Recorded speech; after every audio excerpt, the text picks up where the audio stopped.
ইনকিলাব মঞ্চের মুখপাত্র শরীফ ওসমান হাদিকে হত্যাচেষ্টার ঘটনায় ১১ রাউন্ড গুলি, ২টি ম্যাগাজিন এবং একটি চাকু উদ্ধার করেছে র্যাব-২। মঙ্গলবার রাতে সন্দেহজনক শুটার ফয়সাল করিম মাসুদের বোনের বাসা সংলগ্ন এলাকা থেকে এগুলো উদ্ধার করা হয়েছে। এছাড়া তার বাবাকেও গ্রেপ্তার করা হয়েছে বলে জানিয়েছে র্যাব। এ বিষয়ে র্যাব-২ এর অতিরিক্ত পুলিশ সুপার শামসুল ইসলাম জানান, রাজধানীর শেরেবাংলা নগর থানার পশ্চিম আগারগাঁয়ের পানির ট্যাঙ্কি সংলগ্ন কর্নেল গলি এলাকায় ফয়সালের বড় বোন জিয়াসমিনের বাসা। সেই সংশ্লিষ্ট ভবনের পাশের সিসিটিভি ফুটেজ পর্যালোচনা করা হয়। এতে দেখা যায়, ঘটনার দিন গত ১২ ডিসেম্বর রাতে ফয়সাল ও তার এক সহযোগী মোটর সাইকেলে করে ওই বাসা থেকে বের হন। একই দিন বিকেল ৪টা ৫ মিনিটে সিসিটিভি ফুটেজে ফয়সাল, তার সহযোগী, মা ও ভাগিনাকে দুটি ভবনের মাঝের ফাঁকা স্থান থেকে কিছু বের করতে দেখা যায়। বিকেলে ফয়সাল ও তার সহযোগী একটি সিএনজি চালিত অটোরিকশায় করে এলাকা ত্যাগ করেন।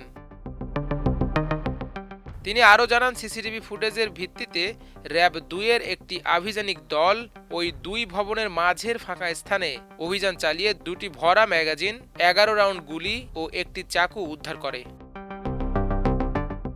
র্যাব জানায়, অভিযুক্ত ফয়সালের বোনের বাসা থেকে একটি ট্যাব, একটি অ্যান্ড্রয়েড মোবাইল ফোন, একটি পুরাতন বাটন মোবাইল, ২টি জাতীয় পরিচয়পত্র, বিভিন্ন কোম্পানির ৫টি চেক, বিভিন্ন ব্যাংকের ১৫টি চেক বই, ৬টি পাসপোর্ট এবং ৩৮টি ব্যাংক চেকের পাতা উদ্ধার করা হয়। হত্যাচেষ্টা মামলার প্রধান আসামিসহ সংশ্লিষ্ট অন্যান্যদের গ্রেপ্তারে সর্বোচ্চ প্রচেষ্টা অব্যাহত রয়েছে।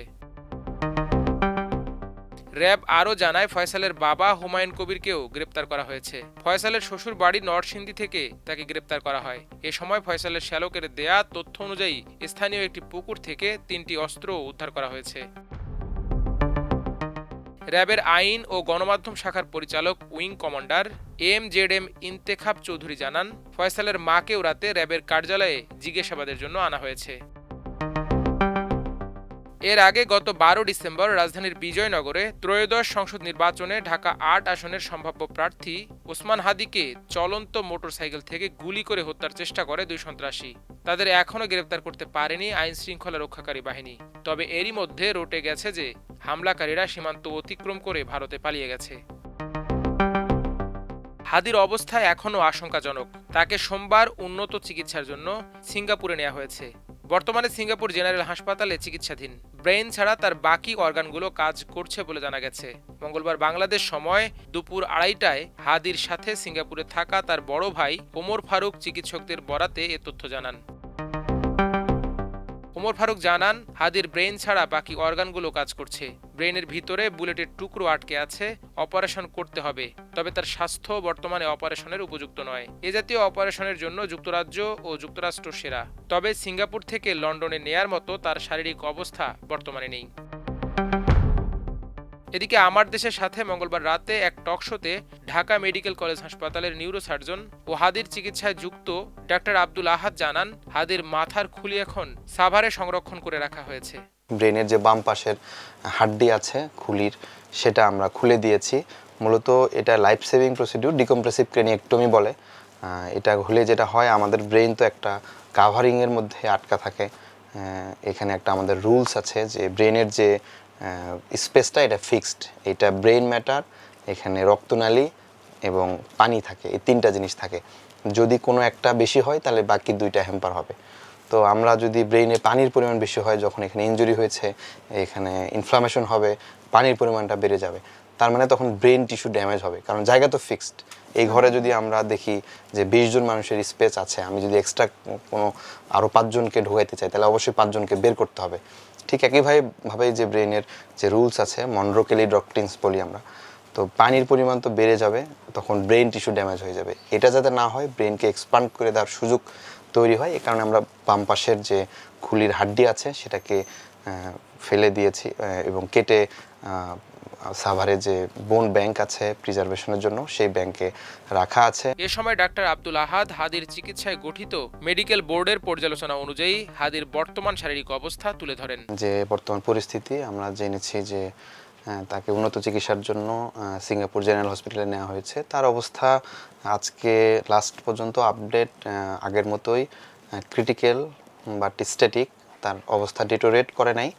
তার ভাইটালসগুলো ব্রেনের যে ফাংশনগুলো আগের মতোই রয়েছে এবং তার যে কিডনি ফাংশনিং করছে, আর্টিফিশিয়ালি ভেন্টিলেশন দিয়ে তার শ্বাস প্রশ্বাস চলছে, তার হার্টবিট চলছে। তাকে নেওয়ার সময় এয়ার প্রেসারে তার একটু হার্টবিট বেড়ে গিয়েছিল এবং তার শ্বাসের একটু সমস্যা হচ্ছিল, সেটা দ্রুত হসপিটালে নিয়ে ইমার্জেন্সি আইসিইউতে অ্যাডমিট করিয়ে ওষুধের মাধ্যমে আবার কন্ট্রোল করা হয়েছে। এবং লাস্ট তার সিটি স্ক্যান হয়েছে, আর চেস্টের সিটি, এইচআর সিটি হয়েছে। তো তার সিটি স্ক্যানের মধ্যে আসলে যে অক্সিজেন স্বল্পতা আমরা বাংলাদেশে সিটি স্ক্যানে দেখেছি সেটাই এখনও রয়ে গিয়েছে এবং কিছুটা অক্সিজেনের স্বল্পতা, যেহেতু আগে থেকে ওই জায়গাটা অক্সিজেন স্বল্পতা কমছে, ওইখানে রক্তনালী হ্যাম্পার হয়েছে, সেইটাই পরিলক্ষিত হয়েছে এবং ব্রেনের কিছুটা ইডেমা বেড়েছে। তো ব্রেনের যে রেসপন্সগুলো, পিপিলারি রিফ্লেক্স বা আদার রিফ্লেক্সগুলো আগের মতো স্ট্যাটিক রয়েছে। আর তার আর্টিফিশিয়ালি ওষুধে রেসপন্স করছে তার বডি, সে সার্ভাইভ করছে। হাদির ফিরে আসার সম্ভাবনা কতটুকু বলা যায় না? হাদি কি আমাদের মাঝে ফিরবে আপনার দৃষ্টিতে, বা সার্বিকভাবে এ ব্যাপারে আপনি কতটুকু কি? জি ধন্যবাদ। আসলে আমি অ্যাজ এ নিউরোসার্জন যদি অ্যাসেস করি তাহলে যেটা ভিউজ হবে, but as a activist July মুভমেন্টের অ্যাক্টিভিজমের জায়গা থেকে আমি ডিফারেন্ট লুকে দেখি। আমি অ্যাক্টিভিজমের জায়গা থেকে বলবো যে আমি খুব আশাবাদী যে হাদি কামব্যাক করবে। আল্লাহ একটা মিরাকল ঘটা তার ক্ষমতার বলে, হয়তো রহমতের দেশের যে মানুষের দোয়া আছে, আমরা চিন্তা করি সে কামব্যাক করবে। বাট অ্যাজ এ ডক্টর এবং ক্লিনিশিয়ান হিসেবে যদি আমি বাস্তবতা এবং সায়েন্সের দিক থেকে ব্যাখ্যা করি তাহলে আসলে তার ব্রেনের যে রিফ্লেক্সগুলো আছে প্রত্যেকটা রিফ্লেক্সেই আমরা খুব বেশি রেসপন্স পাচ্ছি না। হাদির যে অন্যান্য অর্গানগুলো আর্টিফিশিয়ালি সাপোর্ট দিয়ে যাচ্ছে, এগুলো লং টার্ম পর্যন্ত সাপোর্ট দেয়া যায়। বিভিন্ন নরঅ্যাড্রিনালিন দিয়ে হার্টবিট করা, আর্টিফিশিয়াল ভেন্টিলেশন দিয়ে অক্সিজেন সাপ্লাই দেওয়া বডিতে, বা ফ্লুইড ব্যালেন্স করে কিডনিতে প্রস্রাব তৈরি হওয়া, সেটা ক্যাথেটার দিয়ে কতটুকু পাস হচ্ছে সেটাকে অ্যাসেস করে আবার পরবর্তী দিনের জন্য ফ্লুইড ম্যানেজমেন্ট করা, এগুলো আর্টিফিশিয়ালি করা যায়। তো সেই দিক থেকে সেটা মেনটেন হচ্ছে। বাট ব্রেনের যে ড্যামেজ হয়েছে তার আমরা দেখেছি তার ব্রেন স্টেমে যে ইনজুরিটা আছে, খুব এক্সপার্ট হ্যান্ডে আসলে গুলিটা করা হয়েছে এবং খুব ইন্টেনশনালি, খুব প্ল্যান্ড ওয়াইজ। আপনি দেখবেন যে তার ডান পাশ দিয়ে টেম্পোরাল বোনসের একেবারে ভিতর দিয়ে গিয়ে গুলিটা স্প্লিট হয়ে এক পাশ দিয়ে বের হয়ে গিয়েছে, বাম পাশ দিয়ে। আর একটা অংশ আমরা অপারেশনের সময় বের করেছি, আর আরেকটা ছোট অংশ ব্রেন স্টেমে এখনও রয়ে গিয়েছে। তো যে অংশটুকু আসলে ব্রেনে রয়ে গিয়েছে সেটা এমন একটা জায়গায় যেটা আমাদের ব্রেনের যে রক্ত চলাচলের একটা সার্কেল থাকে, সবগুলো রক্তনালী এসে একটা বিন্দুতে একত্রিত হয়, সার্কেল অফ উইলিস বলে, সবচেয়ে সেন্সিটিভ জায়গা আর কি, ওখানে গিয়ে আছে ওই গুলির অংশটুকু। ডিপ সিটের জায়গায়, এই কারণে আমরা রিস্ক নিয়ে নেই যে অপারেশনে ওই অংশটুকু বের করতে, অনেক কিছু ড্যামেজ হয়ে তারপরে ওই গুলিটা হয়তো বের করতে হতো। মালালার কন্ডিশন আর হাদিফের কন্ডিশনটা একটু ডিফারেন্ট। নিউরোসার্জিক্যাল অ্যাসপেক্ট থেকে যেই জায়গায় হাদিফের গুলিটা লেগেছে এটা খুব ক্রিটিক্যাল এবং ব্রেন স্টেমের একদম সামনে, যেখানে আমাদের রেসপিরেটরি এবং কার্ডিয়াক সেন্টার থাকে, শ্বাস এবং হৃদযন্ত্রের যে সেন্টারটা থাকে যেখান থেকে নিয়ন্ত্রিত হয়, সেই সেন্টারে আঘাত হয়েছে। বাট মালালার ক্ষেত্রে সেটা ব্রেনের সাইড দিয়ে গিয়েছিল এবং জ্ঞানের যে মাত্রা, জিসিএস স্কেল বলি, মালালার ক্ষেত্রে সেটা 9-10 ছিল, হাদিফের ক্ষেত্রে সেটা প্রথম থেকে আমরা 3 হিসেবে পেয়েছি। আর তার হচ্ছে কার্ডিয়াক অ্যারেস্টেরও হিস্ট্রি ছিল না, হাদিফের ক্ষেত্রে সেই কার্ডিয়াক অ্যারেস্টেরও হিস্ট্রি আছে। এদিকে হাদিকে হত্যা চেষ্টার ঘটনায় রাজধানীর পল্টন থানায় রোববার রাতে ইনকিলাব মঞ্চের সদস্য সচিব আব্দুল্লাহ জাবের বাদী হয়ে মামলা করেন। মামলায় ফয়সাল সহ অজ্ঞাত পরিচয়ের ব্যক্তিদের আসামি করা হয়েছে। পরে মামলাটি ডিবিতে হস্তান্তর করা হয়। তবে এখন পর্যন্ত শুটার ফয়সাল ও মোটর সাইকেল চালক আলমগীরকে পাওয়া যায়নি। মাল্টিমিডিয়া ডেস্ক, আমার দেশ।